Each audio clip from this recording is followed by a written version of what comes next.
It was an ordinary Thursday evening, poised to turn into something quite extraordinary. Joyce, my wife, and I were in the kitchen, a space where we often found ourselves together preparing dinner.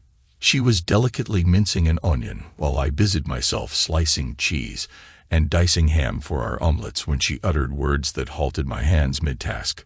"David, we've been married almost 7 years, and we've always been completely honest with each other, haven't we?" she said. I paused, setting down the knife. "Of course we have. Honesty has been the foundation of our relationship since before we said, 'I do.'" Joyce turned from the counter, her expression pensive. "I met someone." Instantly, my senses tingled, as if a bolt of electricity had surged through me. "You met someone? What does that mean exactly, you met someone?" I asked, though I fear I already knew the answer.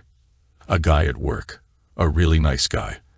I've been having lunch with him," Joyce confessed. "I'm guessing there's more to the story, so go on. Aren't you saying you met this really nice guy from work that you've been having lunch with, and you like him, maybe like him a lot?" I asked, my stomach churning with dread. A guilty look crossed her face as she averted her gaze. She nodded softly. "Yes." Suddenly, my appetite vanished, replaced by a sickening feeling in my stomach, but I knew I had to continue the conversation. Dropping the knife onto the cutting board, I placed both hands on the table to steady myself. "How far has it gone, between you and this really nice guy?" My voice was tense, and she could sense it as she backed up against the counter. "We've had lunch together every day for a few weeks, and we had dinner last week, but that was because of your late business meeting. Have you two held hands, kissed, or done anything more?" Her face paled, and she nodded again. "We've kissed." A sour taste filled my mouth, threatening to choke me. Did things go further than just a kiss? She glanced at me and shook her head. "Not yet." I felt like I needed to sit down, so I grabbed a chair and sank into it. "So you're considering it?" She nodded jerkily. "I think so. He wants me to go away with him for a weekend." "And are you going?" "Yes. I don't want to hurt you, but I need to figure out what he means to me." "I'm sorry, David. I know this hurts you and I hate that, but I promised him I'd go. I couldn't just sneak off without telling you. We've always been honest with each other about everything." "Can I ask where you're going?" "Las Vegas. Sharing a room, I suppose. He says he's reserved a suite. Big spender. He thinks highly of me." "I'm sure he does. When are you leaving?" "Tomorrow morning." "Wow, you waited till the last second to tell me, huh?" "I waited to say something because I had to be absolutely sure I was going through with it before I heard you." I almost chuckled at that, but it came out as more of a choked sob. "That was considerate of you, Joyce. Does he know you're married?" "Yes, of course. I always wear my wedding rings." "Do me a favor and don't wear them when you're in his bed in Las Vegas." "David, I talk about you all the time when I'm with him. I'm sure you've had plenty of nice things to say about me to him, like I'm a nice guy just like him. But maybe you've also mentioned I'm a bit dull in bed, not the best provider, and I tend to leave toenail clippings on the carpet, among other little flaws that have pushed you away." She looked shocked. "I've never said anything negative about you, David. He knows I love you. But apparently not enough to keep you from going away with him for a whole weekend. You love me, but maybe you're not in love with me. Is that it?" "No, I don't know. I'm confused." "So you're seeking clarity in the arms of this really nice man who knows you're married but doesn't care. A few days and nights in Vegas with him to figure out your feelings for both of us. Has this really nice guy been tested for his STDs recently?" "He's not like that, David. He hasn't been with a woman in over 2 years. So he says, but I'd wager he's not being entirely truthful. He's a hunter. Sees a beautiful married woman and wants to conquer her. For guys like him, that's the real game. Steal a beautiful married woman and make her husband a cuckold. If he hasn't been tested, you might find out that what happens in Vegas doesn't stay in Vegas, and it could follow you home in a very unpleasant way." Is this nice guy your boss? No, he's my boss's boss. So, you're really upgrading, huh? Climbing the corporate ladder with labor and talent seems pointless when you can use your body to reach your goals. I'm not sure what I'm doing, David, but I want to find out. And your crude approach isn't helping. I'm not in any condition to help you escape with another man for a weekend in Vegas, Joyce. Let me ask you something. If I beg you not to go, if I get down on my knees and plead with you to stay here with me, will you do it? She glanced down at the floor and shook her head. I can't, David. I promised Frank I'd go with him. And I can't break my word. At least now I knew his name. Wow, I see. You can easily break the sacred vows you made to me 7 years ago, but you can't break your promise to Frank. Is that it? I'm sorry, David. I don't want to hurt you, but I have to do this for me. Please try to understand. I knew then that I'd lost her, but from my pain and misery, I had an idea. A parting shot that wouldn't change her mind, but might make her think about the impact of her actions on us. I stood up and turned to the basement door. Wait here. I want to show you something. Then I'll get out of your way, and you can get ready for your trip. I descended into the basement and searched until I found the Halloween prop I needed.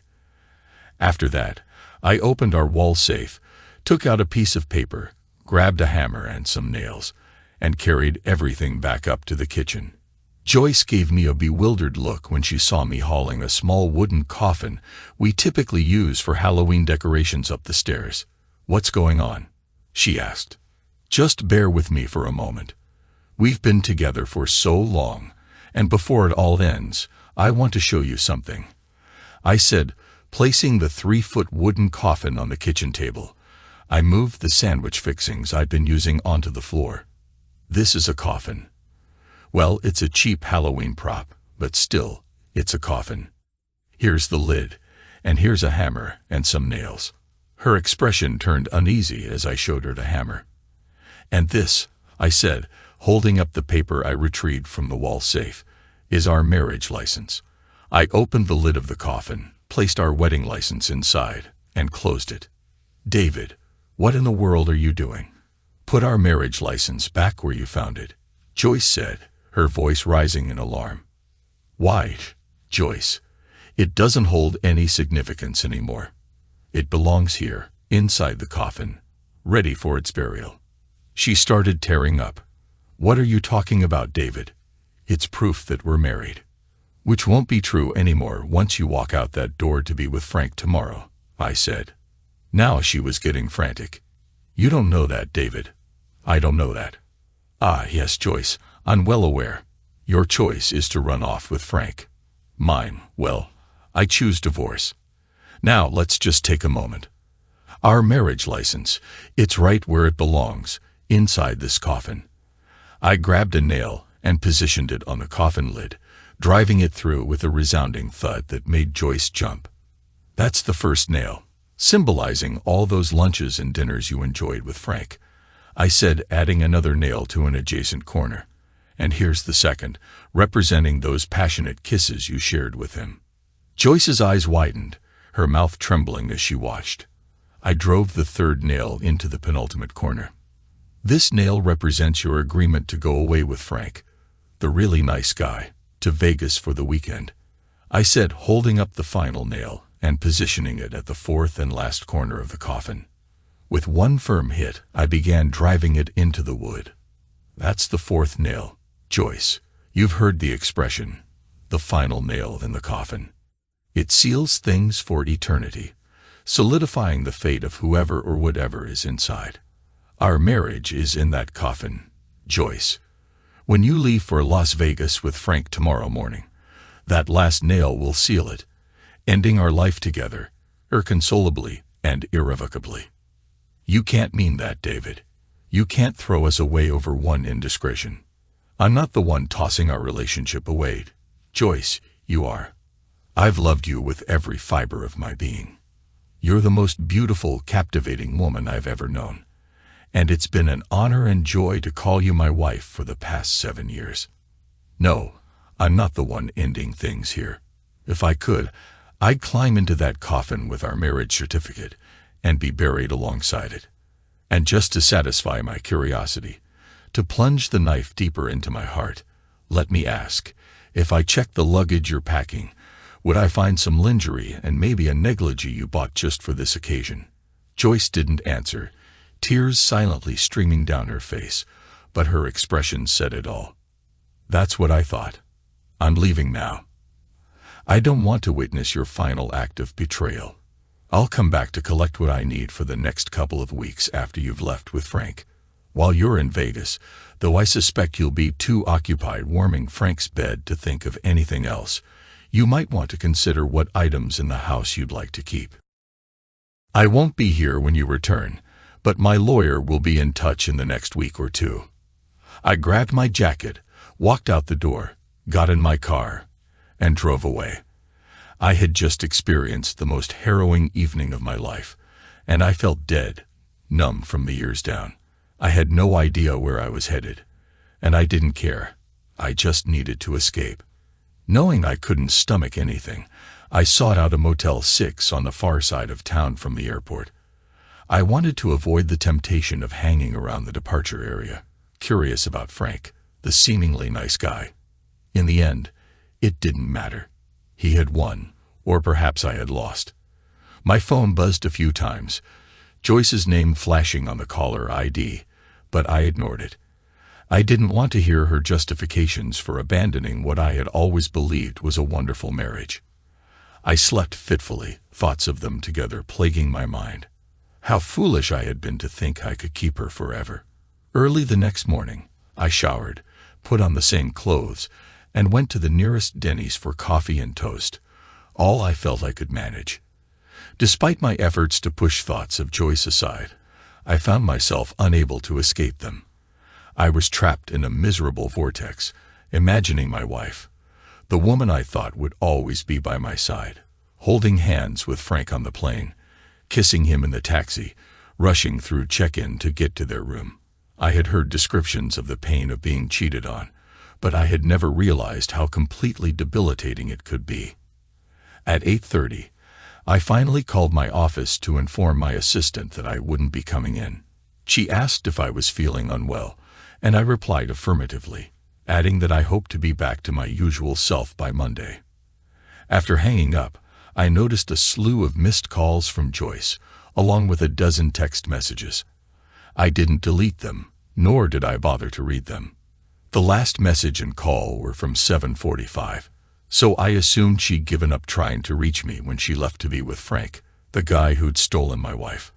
I refused to give him the label nice guy ever again. He was far from it. Revenge on him was inevitable. I just needed the right moment. To err on the side of caution, I waited until 10:30 to return home and gather what I needed for my new life as a single man. As I pulled into the driveway and opened the garage door, I saw that Joyce's car was missing. Reality hit me hard. She'd likely taken it to meet Frank, sparing herself the need for a taxi. I scolded myself for even considering the notion that she might have had a change of heart and stayed home. Get real, buddy, I muttered to myself. She dumped you. She found a better deal. Some guy could whisk her away to Las Vegas and lavish her with expensive hotels. Wake up and move on. You might not find someone as stunning as her, but you'll find someone. Despite my words, deep down, I struggled to believe them. A house was unnervingly silent as I stepped inside, viewing it through the hazy lens of a man nursing a broken heart. It struck me as peculiar. Once it had exuded warmth and vitality, but now it felt cold and desolate. Moving through the kitchen, I noticed the remnants of cheese and ham I had accidentally scattered on the floor were gone, and the coffin was no longer occupying the table. It was probably tossed in the trash, indicating that my little attempt at persuasion hadn't made much of an impact on Joyce's decision-making. Lust, I reminded myself, can cloud judgment in profound ways. Ascending the stairs to the master bedroom, I pushed open the door. Inside, the coffin sat atop the bed, its lid partially lifted, a crowbar resting nearby. Someone, presumably Joyce, had gone to considerable lengths to pry some of those stubborn nails loose. Out of curiosity, I inspected further and discovered the marriage license I had hidden inside, now placed between the two pillows at the head of the bed. "Looks like she didn't even want to grant me that victory," I muttered aloud. I turned towards the dresser to grab my underwear and socks, and there on the table by the window lay 3 sets of beautifully crafted, undoubtedly expensive women's underwear, torn into shreds, along with a yellow negligee also in ribbons. Atop the pile was a piece of paper with the words written in black marker, "I cannot share what I do not own." What on earth? I exclaimed aloud. Glancing back at the bed, I noticed a similar note propped against the coffin. "I cannot share what I do not own." The same message in the same black ink. Suddenly, the screech of tires and the harsh collision of 2 cars echoed from outside, followed by the front door bursting open. "David, where are you? Oh God, please be here. Please, David, you have to be here so I can tell you how wrong I was, how horribly, stupidly wrong I was." A woman's voice screamed. I heard her footsteps rushing towards the stairs, followed by the sound of her stumbling and falling halfway up. She was sobbing uncontrollably, and as she glanced up and saw me standing at the top of the landing, she reached out her arms and began to crawl towards me. In all our 7 years of marriage and 2 years of dating before that, I had never seen her in such a state. She wore no makeup, her hair was disheveled, her eyes were swollen and red, and she was clad in a Caltech sweatshirt, gray sweatpants, and a pair of fuzzy bunny slippers I had jokingly gifted her one Christmas. "Joyce, what's going on? Where's Frank?" I asked. She shook her head violently and replied, "I can't give away what's not mine, David." That's what I told him. Told who? Frank. That's what I told him when he came to pick me up. I can't give away what's not mine. I was dressed just like this. He asked why I wasn't ready to go to Las Vegas with him, and I repeated that I couldn't give away what's not mine. He said, "What the hell does that mean?" And I told him I couldn't go anywhere with him, would never go with him, would never speak to him again because I don't belong to him. My body belongs only to my husband, and I will never share it with anyone else. She continued her slow crawl up the stairs towards me. He called me names, David. He said I was a bitch and a tease, that I'd wasted his money on airfare and a suite at the area. He threatened to ruin my reputation at work, calling me a slut, and said he'd get me fired. But I told him he couldn't because I quit. He was so angry, his tires screeched for a block when he drove off. Finally reaching the landing, she wrapped her arms around my ankles and hugged my legs. "I'm so ashamed," she cried. "I hurt the only person who's always shown me love, who would do anything for me. I betrayed the trust of the man who means everything to me. I'm so sorry." And then she wept. She held on to me for what felt like an eternity, though it was probably just a few minutes. I was stunned, unable to move. The woman I adored, the center of my universe, who I worshipped with every fiber of my being, had shattered my heart. And now, half a day later, she was clinging to my legs, sobbing. Every fiber of my being urged me to gather her in my arms, to express how deeply I cherished her, and to assure her that we would navigate through this difficult time together. Yet I remained frozen, unable to move. The events of the past 15 hours flooded my mind. Though part of me believed she hadn't consummated her relationship with Frank, the sense of betrayal lingered. A married woman doesn't engage in intimate lunches and dinners, share passionate kisses, or plan a getaway in Las Vegas with another man. While she had come to her senses before any irrevocable harm was done, the betrayal cut deep. I stood there gazing at the woman who, until last night, had been my entire world. It was clear she was in as much pain as I was. Our marriage hung precariously on the edge of a dark abyss, and I wondered if we possessed the strength to prevent ourselves from toppling over. Reaching down, I lifted Joyce to her feet, and we embraced until her sobs subsided. "Let's go brew some fresh coffee," I suggested. "Thank you, David, oh David," she whispered. I think I might have damaged your car when I pulled into the driveway just now." "Yeah, I heard it. We'll discuss that too," I assured her. I assisted her back downstairs and into the kitchen. As we savored our coffee, I inquired, "What made you change your mind? Last night you seemed certain about going with Frank. What happened?" She glanced at me over her cup, her dark eyes still red and swollen. "You buried our marriage." "What do you mean?" "You placed our marriage license in that dreadful coffin and sealed the lid shut. After you left, I went upstairs to pack, but all I could think about was our marriage license trapped in that dark, dreadful place. Our marriage seemed over, like you were burying it. It was in a place with no air, no light, and it couldn't escape. Then I started to think about all the wonderful things that license had given us, all it had meant to me. We were a team, so happy when we were together, and I remembered how happy you always made me. I suppose I dozed off, because I dreamed I was in that coffin, in that dark place, and I felt like I was suffocating. It felt so real that it woke me up, and I knew I had to somehow open that coffin's lid and retrieve our marriage. Let it breathe again. Let me breathe again." She chuckled softly. "I never realized how cleverly you hid your tools. It took me at least an hour to find a crowbar and another half-hour to haul that coffin up to the bedroom and pry the lid enough to get our license out. I felt possessed, like I had to retrieve it before you could seal the coffin shut.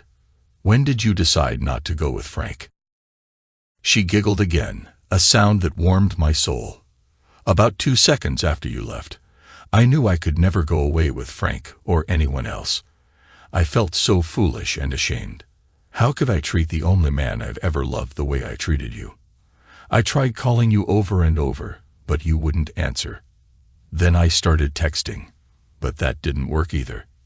Much later, after I finally pried the coffin lid open enough to reach inside, I thought about how I would tell Frank I never wanted to see him again. I wiped off all my makeup and put on your old Caltech sweatshirt and sweatpants. My eyes were already red and swollen from crying, and I wondered how Frank would see me, the real me that you always see and still love.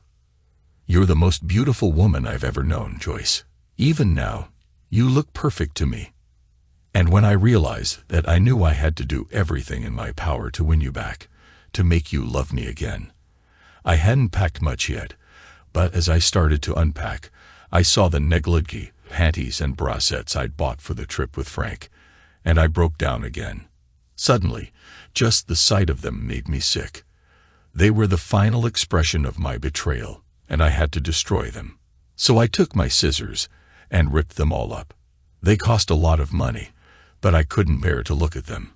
I destroyed them just like I thought I destroyed you and our marriage. That's when I went to where I placed our marriage license, and I picked it up and studied it. It's really simple.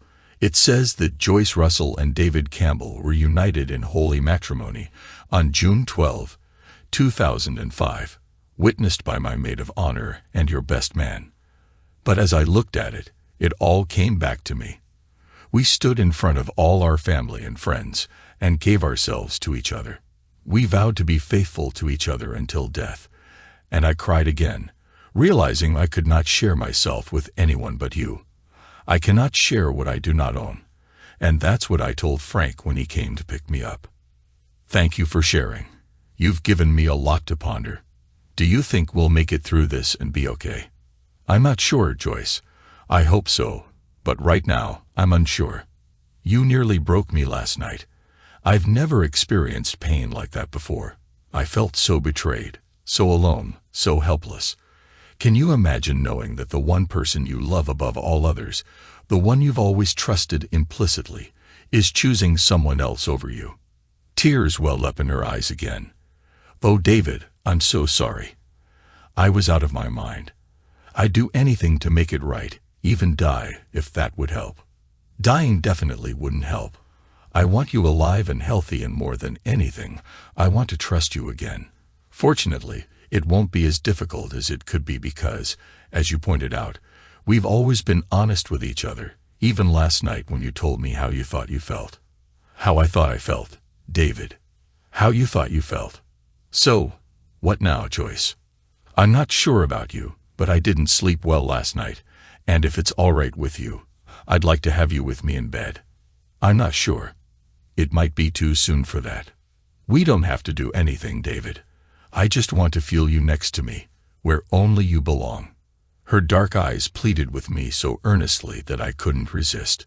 Okay, but no funny business, Joyce. I'm still upset with you. A small smile tugged at the corners of her mouth. Anything you say, darling, she replied, crossing her heart as she took my arm and led me up the stairs to her room. Absolutely no funny business. Epilogue. For a couple of months, things were precarious. No matter how hard I tried, there were moments when that night would haunt me, leaving me moody. Joyce seemed to sense those times and would smother me with love until she was the only thing on my mind. She eventually quit her job. When her boss and HR asked why, she told them. Though embarrassed, she needed to get it off her chest. Not surprisingly, HR informed her that Frank, a seemingly nice guy, had 3 harassment complaints against him. In short, he lost his job and references. Joyce was allowed to keep her job and was even given a substantial sum of money in exchange for not suing the company. She stayed for about 6 months as we discovered we were about to become parents. Life goes on. Sometimes you have to give a person a second chance to make things right, even though most will disagree with me.